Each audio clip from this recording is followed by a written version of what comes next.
सोचिए, अगर कोई ऐसा इंसान जिसे आप दिल से अपना मानते हो अचानक ये कह दे कि वह आपको जानता ही नहीं, तो दिल पर क्या बीतेगी। बस इसी गहरी चुभन से हमारी कहानी शुरू होती है। अगर आप ऐसे ट्विस्ट और ड्रामे पसंद करते हैं तो अभी इसी वक्त चैनल को सब्सक्राइब कर लीजिए ताकि आगे की कहानियां आप मिस ना करें। कहानी कुछ यूं शुरू होती है कि फोन की घंटी बजती है और दूसरी तरफ से एक शांत पर डरती हुई सी आवाज आती है। हेलो, देवी हुकुम को नमस्कार। चंद्रिका फोन उठाती है। उनकी आवाज में रौब भी है और ठंडापन भी। कौन बोल रहा है?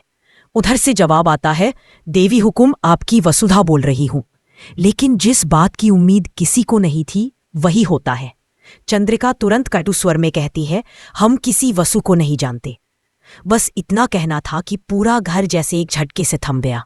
हर कोई हैरान, हर कोई इस बात को सुनकर अवाक। और इसी बीच आपसे भी एक बात, ऐसी ही दिलचस्प कहानी अगर आपको पसंद आ रही है तो वीडियो को लाइक जरूर कर दें। इससे मुझे और बेहतरीन कंटेंट लाने की हिम्मत मिलती है।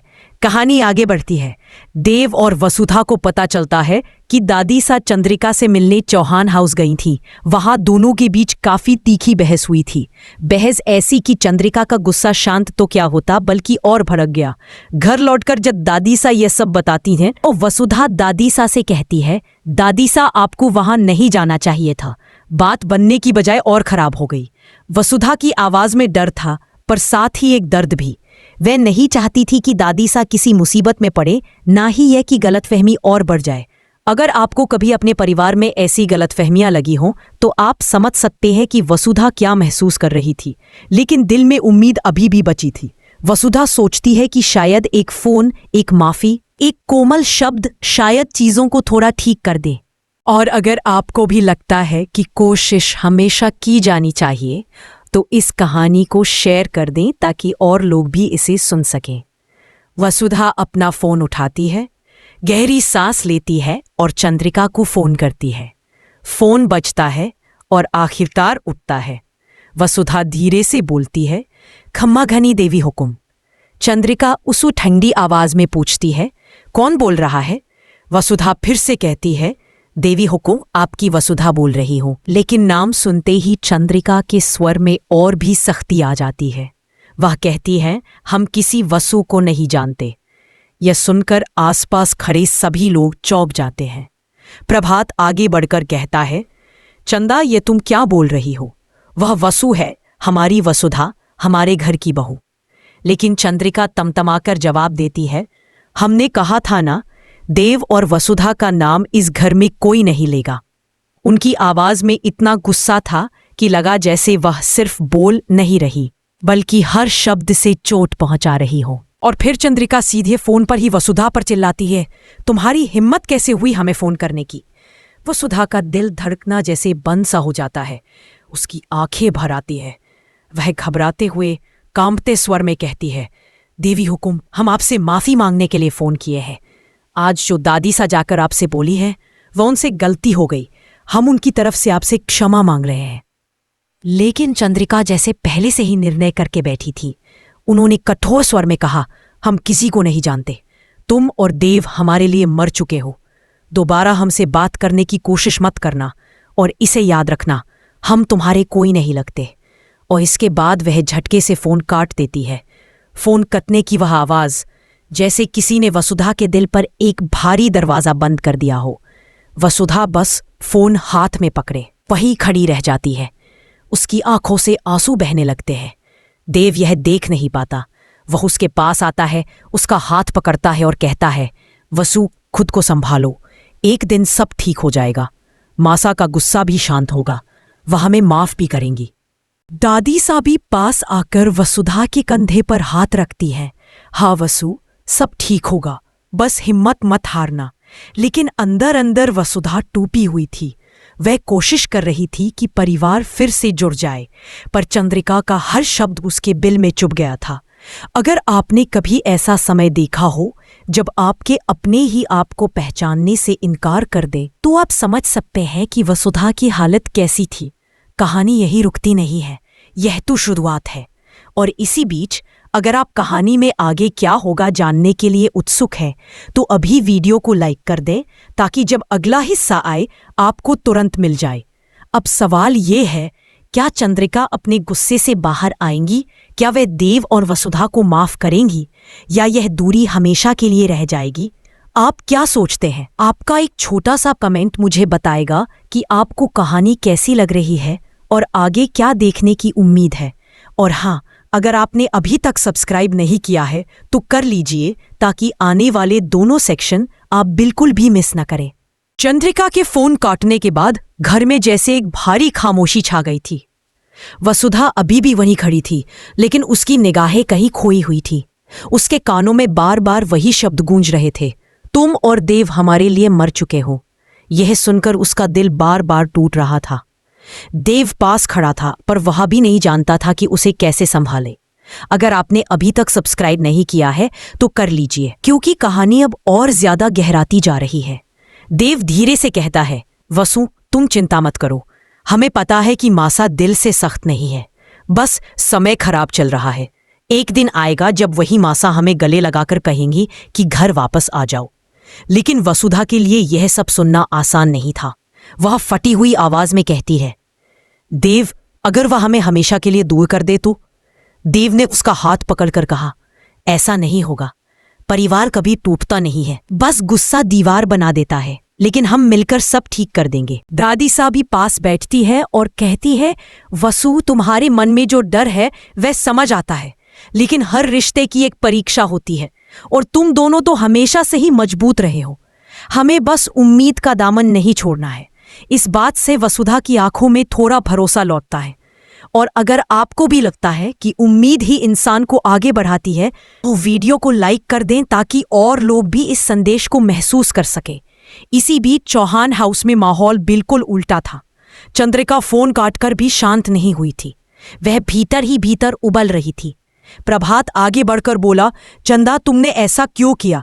वह वसुधा थी, हमारे घर की बहू। चंद्रिका ने तीखी नजर से देखा और कहा, हमने कहा था इस घर में देव और वसुधा का नाम मत लो। उनके कारण हमारा घर बदनाम हुआ था और अब दादी साहब फिर से यहां आकर तमाशा तर गईं। प्रभात ने धीरे से कहा, पर उनके मन में अभी भी तुम्हारे लिए अपनापन है। अगर वसुधा ने फोन किया तो सिर्फ इसलिए कि वे रिश्ते को जोड़ सके। लेकिन चंद्रिका ने बात काट दी, हमें कुछ नहीं सुनना, हमारे लिए वह दोनों अब कोई मायने नहीं रखते। उनकी आवाज में जितनी तलखी थी उतना ही दर्द भी छुपा था। कभी कभी इंसान प्यार में ही सबसे ज्यादा घायल होता है। अगर आपको भी लगता है कि गुस्से के पीछे अक्सर छिपा हुआ दर्द होता है तो इस कहानी को दूसरों के साथ शेयर करें। धीरे धीरे शाम रात में बदल गई। देव और वसुधा अपने कमरे में बैठे थे। वसुधा की आंखें सूज चुकी थी। देव ने उसे थोड़ा पानी दिया और कहा, हम कल फिर कोशिश करेंगे, लेकिन अभी तुम्हें आराम करना चाहिए। वसुधा ने सिर हिलाया, लेकिन मन में ढेरों सवाल घूम रहे थे। क्या रिश्ता सच में इतना टूट चुका है? क्या चंद्रिका कभी बदलेंगी? क्या यह दूरी हमेशा रहेगी? दादी सा कमरे में आती है और धीरे से दोनों के पास बैठती है। बच्चों, मैंने तुम दोनों को बहुत दुख दिया है। मुझे नहीं जाना चाहिए था वहां। मेरी वजह से बात और खराब हो गई। देव तुरंत उनकी बात काटता है। ऐसी बात मत कहिए दादी सा, आपने हमेशा हमारे लिए सोचा है। वसुधा भी कहती है, दादी सा आपने जो किया वह प्यार में किया, गलती किसी से भी हो सकती है। दादी सा की आंखें भर आती हैं। काश यह गुस्सा जल्द खत्म हो जाए। मैं बस यही चाहती हूं कि मेरा पूरा परिवार फिर से एक साथ हो जाए। अगर आपको भी परिवार का मिलना जुड़ना सबसे खूबसूरत बात लगता है तो चैनल को अभी सब्सक्राइब कर ले ताकि अगली अपडेट आप तक सबसे पहले पहुंचे। रात बीत जाती है। अगली सुबह देव और वसुधा फिर से बैठकर बात करते हैं। देव कहता है, वसु आज हम कुछ नहीं करेंगे, चंद्रिका को थोड़ा समय देंगे। अगर हम बार बार फोन करेंगे तो उनका गुस्सा और बढ़ेगा। वसुधा कहती है, हाँ देव, शायद समय ही सबसे अच्छा इलाज है। लेकिन फिर भी उसके अंदर कहीं ना कहीं यह डर था कि अगर समय बीतता गया और रिश्ते और दूर होते गए तो। दोपहर में दादी सा मंदिर के पास बैठी होती है। वसुधा धीरे से आती है और उनके पास बैठ जाती है। दादी सा आप परेशान हैं? दादी सा हल्की मुस्कान के साथ कहती है, परेशानी नहीं वसु, बस मन में एक ही बात है कि परिवार में आई यह दरार कब भर जाएगी।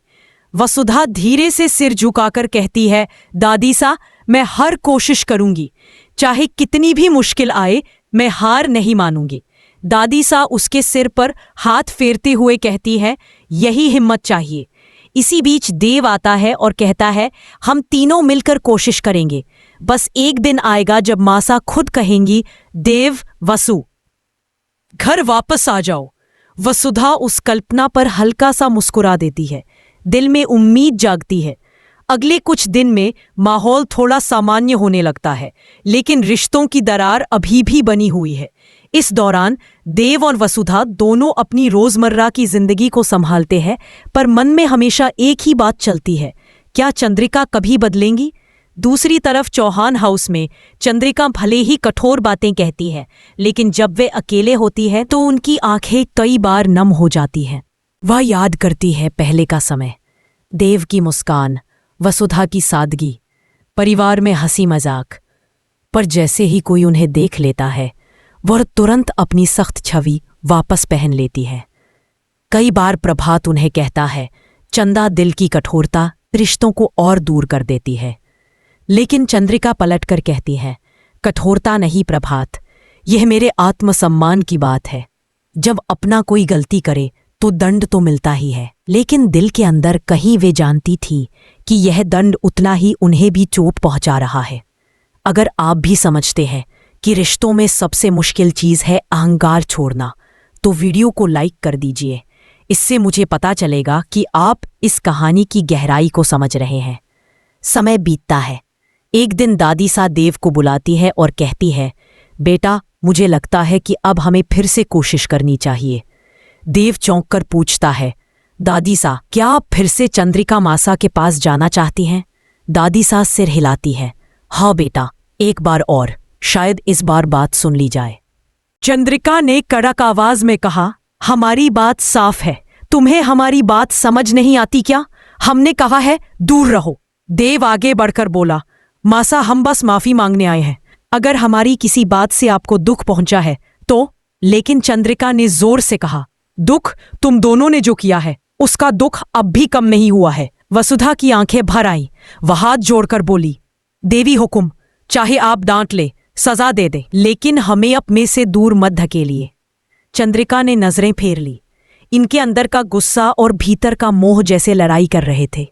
इसी समय प्रभात ने धीरे से कहा, चंदा, इतना भी मत दूर करो कि वापस आने का रास्ता ही न बचे। चंद्रिका की आंखों में हल्की नमी उभरी, लेकिन उन्होंने उसे तुरंत पोंछ लिया। वातावरण भारी था।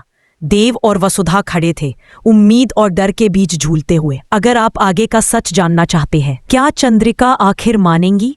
क्या यह दूरी कम होगी? क्या परिवार फिर से एकजुट होगा? तो अभी सब्सक्राइब कर दीजिए ताकि जब अगला हिस्सा आए उसे सबसे पहले आप देखें।